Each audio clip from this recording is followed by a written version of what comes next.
at muscle strengthening and conditioning, a lot of people think you have to go to a gym. A lot of people think you need fancy equipment. One of the things we did in our rehab work when I was doing the master's level courses is that we emulated every single machine in a gym with balls and bands. So really it's just the knowledge. So everyone's seen that Da Vinci picture of the Vertulian man, and the center of a human being is your abdomen. So we're going to go for abdominal stability first, and it's just a huge thing. I remember in the day seeing Jack LaLanne talking about your muscular girdle, and he was talking about that being the center of all things that he wanted to do, and that guy knew every muscle in the body. Parenthetically, Jack LaLanne was a chiropractor. Almost nobody knows that. So we're going to work on abdominals first. So everybody has a different body shape. So I'm a mesomorph. Cecil's an endomorph. Leslie's somewhere in the middle. We all have different body shapes, but we all need our abdominal, the rectus abdominis and the abdominal obliques to stabilize us. Otherwise we'll have low back pain, and otherwise we won't have leg stability. So when we're looking at that, just hold your abdominal muscles in your hand. So I have a 5-inch rip right here. So that causes me to not be able to do like Roman chair and regular sit-ups. But I can stand here like this and contract my abdomen. And what you want is just to do it. And you can do this for about 20 times. So you're not going to hurt your low back disc. You're not going to hurt anything by doing this. What you are going to do is to massively increase neuroproprioception, your brain's awareness of these important stabilizer muscles. Remember, inside you have a psoas muscle that comes down, hooks to iliacus and becomes iliopsoas. Your body will instinctively use that muscle if you don't train your abdominals. So remember, your spine is in the back, but your abs are in the front.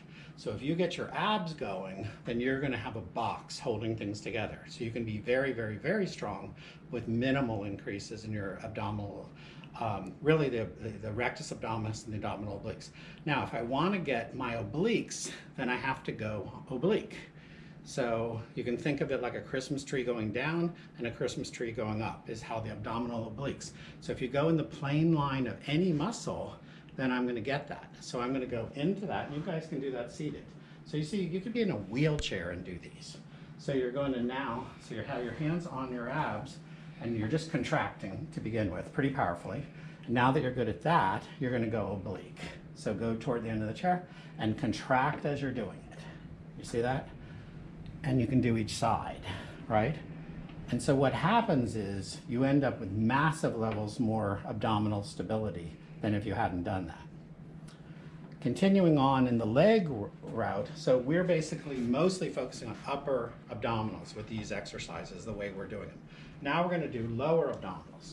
And let's just take it for a person that might have, a low back disc problem or just a problem with coordination in general or weakness. You're just going to take one leg and lift it up to here and put it down. So shoes are kind of a weight, and you can use bigger shoes. You could use a ski boot if you wanted to have a bigger weight. Now you're going to put your two heels together and lift them both up about 4 inches. Breathe into it, and then just bring them down, but not all the way to the ground. So one of the tricks of all these things is to never lock out. So now you're going to lift it up to about here and then down. So you can see Cecil is getting a much bigger exercise than Leslie because his tibias are longer. His lever is longer. So Leslie has to do more and try a little harder. Yeah. And that's it. So you're going to do like sets of 10 in this thing. Now again, I could put a band in front of it, meaning some resistance. I could put a ball in front of it. I could hold it with my hand. I could wear really heavy shoes. But I could make this a tough exercise if you wanted it. But we don't really want that. We just want to generally tone everything. What you're going to see is when we make these small changes throughout all of these muscle groups, you end up with massively more neuroproprioception stability messages to the brain and a significant amount more strength. The protect yourself from falling is kind of a watchword these days. We know that a 70-year-old who breaks their hips and falls has a 40% chance of dying in the hospital that year. So one of our cliches is don't fall, and this is the mechanics of how to do that.